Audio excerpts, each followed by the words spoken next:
Leon de Villiers, you're a great lover of the point here in Mossel Bay. Can you explain why? First of all, the passion comes from surfing, and started surfing in the late 70s. And obviously, I grew very fond of the town, surroundings. Then it was obviously a lot smaller, less surfers. But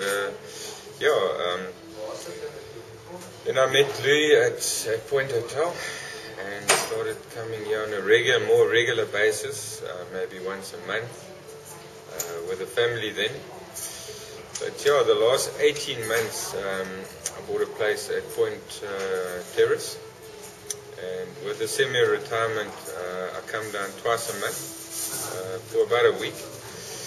And then in my spare time I started talking to a lot of the street people, homeless guys, maybe dating back from my dad. When I was a kid, he used to do a lot of charity work, but also church services after we actually grew up on the west coast in Sultana. And I always thought there's so much time on hand, and I have a passion for people's suffering. In my own trade, obviously, we had a lot of dealings with poor people losing their jobs in the clothing industry. That's maybe what triggered it. And then, from the last 18 months, basically, I've been raising funds through raffles. People have given some of their money allocated maybe to the 10th to the church, but also a little bit of my own money. And then, clothing, blankets, food. I've had good support from the local people in Mossel Bay. And how many people are involved? It ranges from about 18 to 23.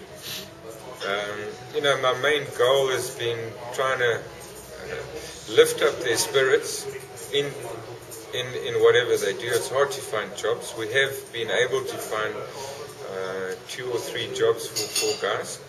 Obviously, they don't have great CVs, but also the drinking problem will be there and will always be there. But I think with our church services on the Sundays, I think one of the biggest things that has come out to do things in moderation, and to be very close to them, to understand fully on a daily basis what they go through. What do they go through? I think it's hard to explain. You have so many people with even them with different backgrounds, but I think most of them come with hurt. I think if you're lonely and not well dressed maybe and not well looked after, people tend to just look at you and want to chase you away. I think that most of them they have to fund themselves in a way. I'm only here on a party basis, obviously, but the week that I'm around, I try and feed them every day, and we have little get-togethers. But it's mainly lifting up the spirit while you can. And I mean, if you look at weather at the stage now, Louis Harris from Point Hotel has offered us some blankets coming shortly. The guys from Dross has helped me with soup. So I think the long-term vision would be to find jobs for each and every one. And through our prayer meetings, we always pray for that. I've just this morning had a guy who's found a job again, and that's always nice to hear. But the begging, I think the begging on the streets will carry on because that's the only form of income. But I think begging in a nice way, we've also been able to spread the word through leaflets and booklets, Christian booklets.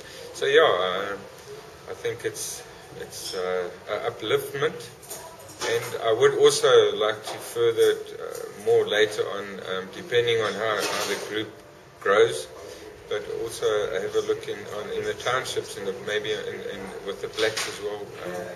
But at this stage, I've only got so much time and effort to put in, and I think just being able to feed them on a daily basis supplying blankets, spreading the word. Goes a yeah, long way. Yeah. Lastly, if anybody wanted to help you, how can they get hold of you? I think I'll be able to give you my number, which is 084 224 8881. I can maybe repeat it. It's 084 224 8881. Anything is helpful, whether it's food, whether it's clothing, whether it's money, anything, and also just prayers. And do you have an internet connection that you can use? Yeah. Do you have a website? Yes. Which is? I've got an email number, which is mdev at mweb.co.za. Okay, great. Thanks very much. Okay.